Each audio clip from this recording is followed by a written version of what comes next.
মোংলা বন্দরে বাণিজ্যিক জাহাজে ডাকাতি, আওয়ামী লীগ নেতার ছেলে সুমন সহ আটক ৩। চোরাই মালামাল উদ্ধার। বিস্তারিত দেখুন বাগেরহাট জেলা প্রতিনিধি মোহাম্মদ হাফিজুর রহমানের তথ্যচিত্রে।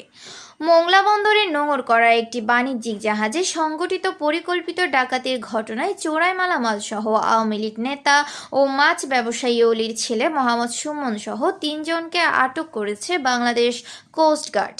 আটক ব্যক্তিরা সবাই মোংলার বাসিন্দা।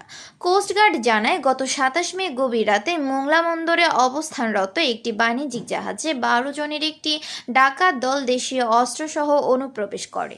তারা জাহাজ থেকে বিভিন্ন গুরুত্বপূর্ণ মেশিনারি যন্ত্রাংশ, ব্যাটারি, ইস্পাত পাম্প সহ মূল্যবান মালামাল লুট করে পালিয়ে যায়। ঘটনার পরপরই কোস্টগার্ড গোয়েন্দা তৎপরতা শুরু করে। গোপন সংবাদের ভিত্তিতে ২৮ মে মোংলা পৌরসভার বিভিন্ন এলাকায় অভিযান চালিয়ে ডাকাতির সাথে জড়িত সন্দেহে মোহাম্মদ সুমন সহ ৩ জনকে আটক করে। তাদের কাছ থেকে ডাকাতি হওয়া মালামালও উদ্ধার করা হয়। আটককৃত ব্যক্তিদের প্রাথমিক জিজ্ঞাসাবাদে জানা যায়, ডাকাতির এই ঘটনা ছিল একটি সুপরিকল্পিত নাটক। এতে জাহাজটির চিফ ইঞ্জিনিয়ার সহ কয়েকজন নাবিক প্রত্যক্ষভাবে জড়িত ছিলেন।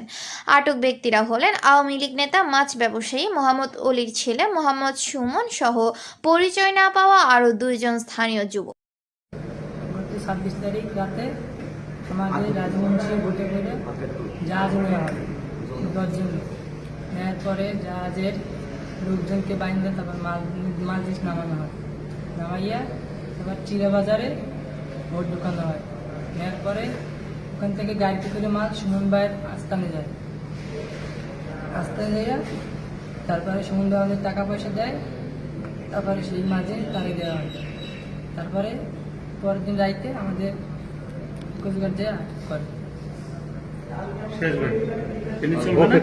এই ঘটনায় পুরো মোংলা বন্দরে চাঞ্চল্য সৃষ্টি হয়েছে।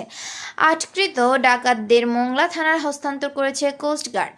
এ নিয়ে তদন্ত শুরু করেছে নৌ পুলিশ, কোস্টগার্ড ও বন্দর কর্তৃপক্ষ। মোহাম্মদ হাফিজুর রহমান, ডাক বাংলা টিভি, বাগেরহাট।